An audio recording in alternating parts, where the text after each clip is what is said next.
अब ये एग्ज़ाम कैसे क्वालिफाई होगा? आखिरी के 9 दिन बचे हैं। शिट, मैंने तो कुछ पढ़ा भी नहीं है।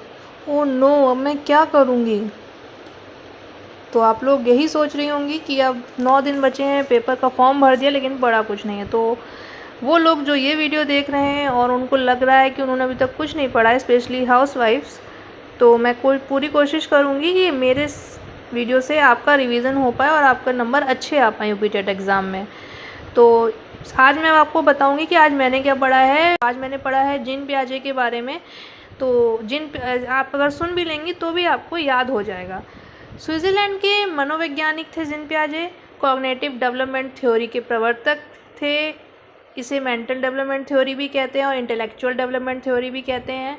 पियाजे की जो थ्योरी थी, उनके जो विचार थे, उसमें ये था कि उनके अकॉर्डिंग बच्चे ज्ञान के सक्रिय निर्माता होते हैं, मतलब एक्टिव क्रिएटर होते हैं। ठीक है, बच्चा स्वयं अनुभव और गतिविधियों द्वारा सीखता है। बच्चा एक लिटिल साइंटिस्ट होता है, नन्हा वैज्ञानिक होता है।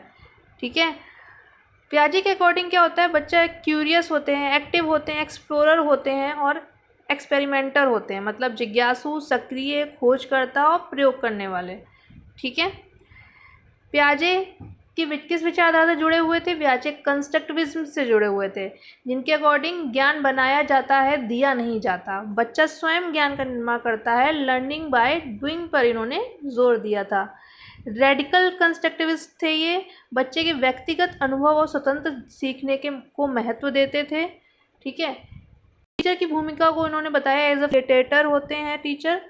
ठीक है, पियाजे के अनुसार जो डेवलपमेंट होता है वो डिसकॉन्टिन्यूस होता है। विकास जो होता है वो असतत होता है, स्टेजेस में होता है। ठीक है, इसको हम पियाजे निमोनिक ने से याद के रख 4 सकते हैं कि फैक्टर पियाजे थे। के फैक्टर क्या थे? MESE। ठीक है, मैचुरेशन, एक्सपीरियंस, सोशल एक्सपीरियंस और इक्ल्यूबरेशन। और पियाजे की जो स्टेजेस थी वो क्या थी?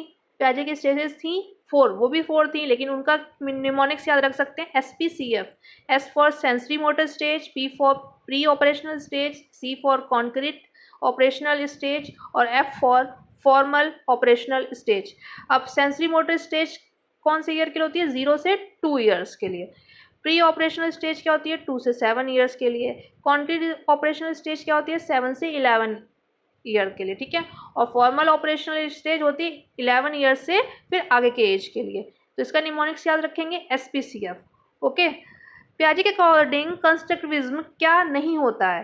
रोट लर्निंग नहीं है, रट के याद करना नहीं होता है, समझ के याद करना होता है। रिवॉर्ड एंड पनिशमेंट पर जोर नहीं दिया जाता है, कंडीशनिंग पर जोर नहीं दिया जाता है, कॉम्पिटिशन नहीं होता, पैसिव लर्निंग नहीं होती और केवल परीक्षा के आधार पर मूल्यांकन नहीं किया जाता है इसमें।